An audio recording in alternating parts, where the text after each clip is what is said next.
Imagine a life where you work long hours every day for most of the week. You tolerate the abuse of a cruel boss, get forced to work on things that you don't enjoy, and all you get in return is a little bit of money that Uncle Sam takes 30% of before you even see any of it. All this just to live a life where your income barely covers your basic living expenses? If this lifestyle sounds appealing to you, you don't need this summary. But for everyone else, you're in the right place.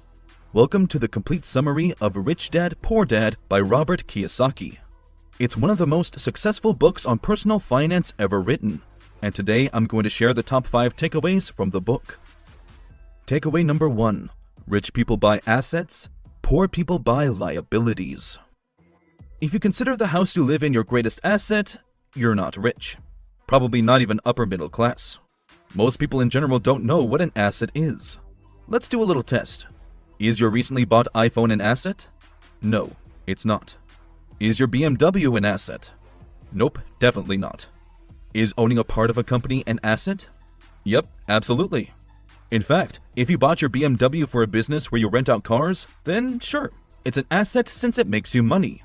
But here's a tricky one. Surely the house you live in and purchased is an asset, right? No, it isn't. Many of you will get annoyed by this statement. After all, we've been told by countless real estate gurus and financial advisors that owning your own home is the American dream, and a house is definitely an asset since it has value, which usually goes up over time.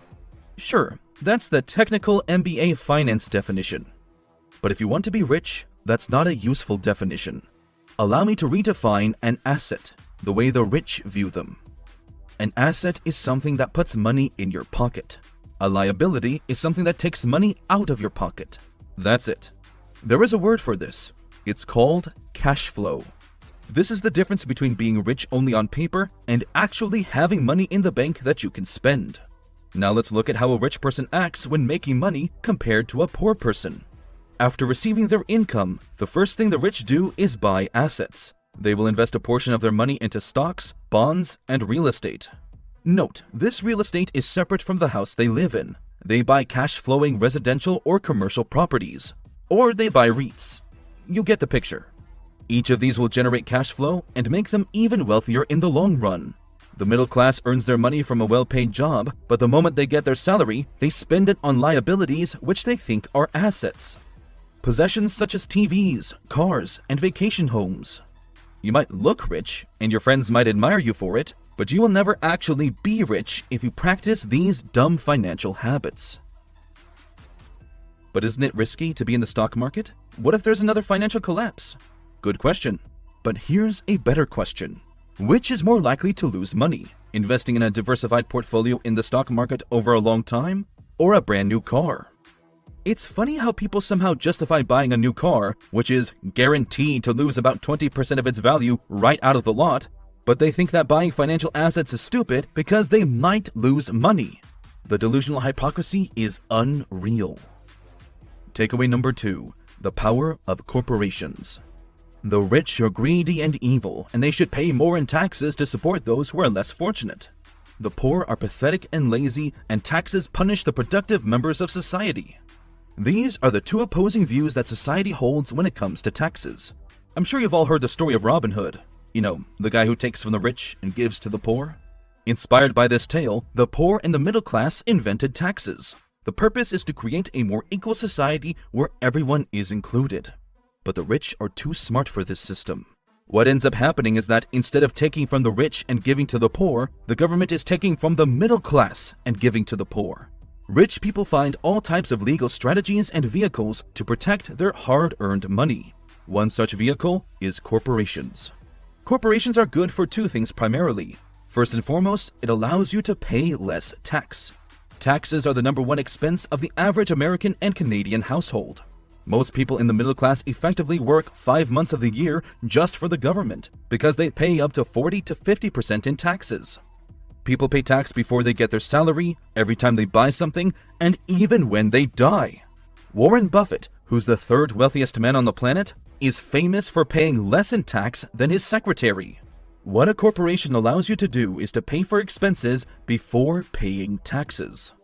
Compare that with a salaried employee who pays taxes first and then figures out how to live on the remaining amount. You can also subtract the VAT you pay on your purchases from the VAT you collect on your sales. This effectively allows you to buy stuff for as low as 50% of the original price. For instance, an expensive dinner together with your girlfriend could be bought through your company and be half as expensive as for those without a company. Okay, I'm just kidding. Don't do that. That would be illegal, as the dinner has nothing to do with your business. The second thing that corporations are good for is to protect yourself from personal lawsuits, which could be devastating for personal finance. The richer you get, the bigger the target on your back. Everyone wants your money. With an LLC, you are protected from such risks, and the downside is limited to your company, not your personal wallet. There are extreme cases where the court can break through the corporate veil and go after your personal assets, such as during a divorce. But generally, you're pretty well protected from most scenarios. Imagine that you're a shop owner that is selling boat supplies. A group of Swedish Vikings raid your shop and steal everything: your oars, your best wood, and your super hot secretary. The family of the secretary decides to sue you for being irresponsible.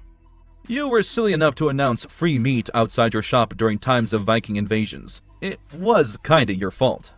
You lose in court because of your carelessness, which would force you to file for personal bankruptcy if you were operating the business in your own name. But if you were operating under a company, the lawsuit is limited to the company, and your personal assets are safe. Takeaway number 3. Stop focusing on your income. Focus on your assets. Study hard so you can get a good job at a great company. No, study hard so you can find great companies to buy. This is a key mindset difference between the rich and the poor. Robert Kiyosaki's poor dad had a PhD, but he always struggled with money. His rich dad didn't even finish high school, and yet he was loaded. His PhD dad studied so many years just to get a few hundred extra in salary every month. On the other hand, his rich dad used those years to start acquiring assets. The rich focus on their asset column, while everyone else focuses on their income statement. This is a very interesting topic. If the average person were to get a pay cut of 2%, they would be really pissed off about it. But the same person wouldn't bat an eye if their investment portfolio lost 2% in the stock market. They would just shrug it off like it's nothing. And instead of blaming themselves, they would blame the banks and asset managers. Yet for some people, it's a worse situation to lose 2% of their assets than to lose 2% in salary. The difference in mindset is that people take salary levels personally, but asset levels are not seen in the same light. This is a common problem for poor people. Start to take responsibility for your investment decisions. Smart investments compound over time and can generate a lot more than your salary every year. Just look at Warren Buffett if you don't believe me. Takeaway number 4. Don't diversify with too little money. Poor dad says, when it comes to money, just play it safe. This angers the rich dad who corrects him. No, learn how to manage your risk. There is risk in everything, even a 9-to-5 job.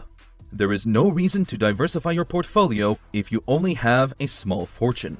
If you want to become rich, you must first be focused. Look at the top 5 richest people in the world.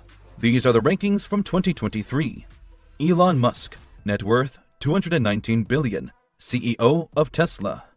Bernard Arnault, net worth $171 billion, owner of LVMH. Jeff Bezos, net worth $169 billion, founder of Amazon. Bill Gates, net worth $133 billion, owner of Microsoft. Larry Ellison, net worth $129 billion, co-founder of Oracle. These people became rich, not by being diversified, but through laser focus on one business for decades. Eventually, their businesses grew to billions of dollars in valuation, and they cashed in. Don't do what the poor and middle class do, which is to put their few eggs in too many baskets.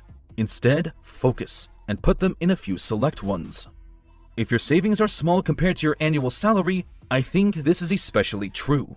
Work to increase your income until it significantly improves your life. Start spreading your investments into different areas once you've built up enough wealth that it would be hard to match with your regular job's earnings. This is what rich people do. They get their income to a level that can sustain their lifestyles, and only then they start investing in assets and diversifying their income streams. But before you dump your extra cash into Dogecoin or some other silly investment, you need to educate yourself. In finance theory, it's argued that diversification reduces risk. But I would argue that risk is a result of uncertainty, which in turn is the consequence of a lack of knowledge. Stay focused, and you will have time to gather more information about each of your investments, and in turn, reduce your risk while increasing your earning potential. Takeaway number 5. Personal finance education. The love of money is the root of all evil. False. The lack of money is the root of all evil. Not having enough money to buy food can turn a saint into Satan. Money is a form of power. It gives you the power to live your life freely. But even more powerful than money is financial education. Money without a strong money mindset and basic personal finance knowledge is on borrowed time. It's just a matter of time before you lose it all. This is the reason why famous people such as 50 Cent and Mike Tyson have filed for bankruptcy, even though they've each earned enough money in their careers to last the average person 10 lifetimes. I made a detailed video about celebrities who lost their money and lessons you can learn from them. Check it out. One of the reasons why the rich get even richer, the poor get poorer, and the middle class struggles in debt is because the subject of money is taught at home, not in schools. And the lessons most middle class and poor parents teach their children are wrong. It's not their fault though, because these parents have the best intentions for their kids, they just don't know they're wrong. This means that if your parents aren't rich already, you need to start getting advice from somewhere else to learn how to get rich yourself. After all, if your parents knew how to do it, they'd be rich themselves. There are 4 parts of financial literacy that you should focus on, according to Robert Kiyosaki. Number 1 is accounting. Accounting is the ability to read numbers, be it numbers from an annual report or from your personal bank account. Number 2 is investing. This is the art and science of making money. Number 3 is understanding the markets. At least you should understand the basic rules of supply and demand. Number 4 is the law, understanding the tax advantages and personal protection provided by corporations. Don't be afraid to spend your money on education that will improve your knowledge and develop skills necessary to beat your weaknesses. Kiyosaki spent many thousands of dollars throughout his life on seminars, books, and so on. And guess what? The returns from these investments are impossible to beat by any stock market investing strategy. Arrogant people struggle with this. They tell themselves they know everything or they can just figure it out on their own. They fail to realize that there is no shame in learning from others, even if you can figure it out on your own, because hearing from others can save you a lot of time, money, and effort. And if you want to get ahead in life, listening is usually more important than speaking. Those who talk too much learn very little. If you want to add an extra stream of income, but you're not sure where to start, click the link in the description to learn more. Now, let's sum it all up. Takeaway number 1 is that you must buy assets to start generating passive income every month. Takeaway number 2 is that a corporation is a useful vehicle to protect yourself from losses and to be able to pay yourself first, not the government. Number 3 is to start taking responsibility for your own investment decisions. They are even more important than your salary. Number 4 is that you must invest in a focused manner to grow a large fortune. And number 5 is to start educating yourself in personal finance. Focus on accounting, investing, and understanding the markets. If you want to learn the fundamentals of investing, I would recommend watching my summary of The Intelligent Investor. It's simply the greatest book on investing ever written. See you there.